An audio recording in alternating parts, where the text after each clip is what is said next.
ഇന്ന് രാവിലെ നമ്മൾ കാസ്റ്റ് ചെയ്യാൻ പോയിട്ട് മീനൊന്നും കിട്ടില്ല. അപ്പോൾ നോക്കുമ്പോൾ മോട്ടറിലൊക്കെ ഇഷ്ടംപോലെ ചെറിയ മീൻ നിൽക്കുന്നത് കണ്ടല്ലേ. നമ്മൾ മാക്സിമം നമ്മളെ കൊണ്ട് പറ്റാൻ നമ്മൾ കളക്ട് ചെയ്തിട്ടുണ്ട്. നമ്മൾ കൈ കൊണ്ടാട്ട് പിടിക്കുന്നത്. ഒരുത്തൻ തേണ്ട അവിടെ കിടന്ന് ചാടിയും കമന്നും ഒക്കെ വേറെ മീനെ പിടിക്കുന്നുണ്ട് കണ്ടല്ലേ.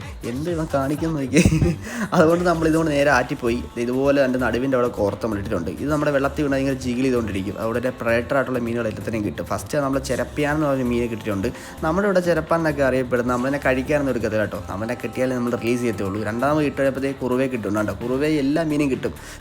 എല്ലാ അത്യാവശ്യം പ്രഡേറ്ററായിട്ടുള്ള എല്ലാ മീനും ടാർഗറ്റ് ചെയ്യാൻ പറ്റും ഈ ലൈവ് ബൈറ്റ് ഇട്ട് കഴിഞ്ഞാൽ. അതുകൊണ്ട് നിങ്ങൾ കാണുകയാണെന്നുണ്ടെങ്കിൽ അവനെ അപ്പോഴേ കോരിയെടുത്ത് ഇതുപോലെ ചൂണ്ട ഇട്ട് കഴിഞ്ഞാൽ മീനെ കിട്ടും. പിന്നെ നിങ്ങളുടെ അവിടെ കറിഞ്ഞിൽ എന്ന് പറഞ്ഞ മീനുണ്ടെന്നുണ്ടെങ്കിൽ ഉറപ്പാണ്, ഗ്യാരൻറ്റിയാണ്. ഇതുപോലത്തെ ഊപ്പ ഇട്ട് കഴിഞ്ഞാൽ ഈ സാധനം എവിടെ ഉണ്ടെങ്കിലും പറന്ന് വന്നടിക്കും. അതുപോലത്തെ പ്രഡേറ്ററാണ്, മോസ്റ്റ്ലി ഡെഡ്ലി പ്രഡേറ്റർ എന്നൊക്കെ അറിയപ്പെടും. നമ്മൾ കിട്ടിയ കുറുവേ കൊടുത്ത് നമ്മുടെ വീട്ടിൽ അലിഗേറ്ററിന് കൊടുത്തു. അതുകൊണ്ട് അവൻ അതിനെ കഴിച്ച് അവൻ ഹാപ്പിയായി. ഇങ്ങനെയൊക്കെ നമ്മുടെ ഇന്നത്തെ ദിവസം നമ്മൾ തള്ളി നീക്കിയെന്ന് പറയാം.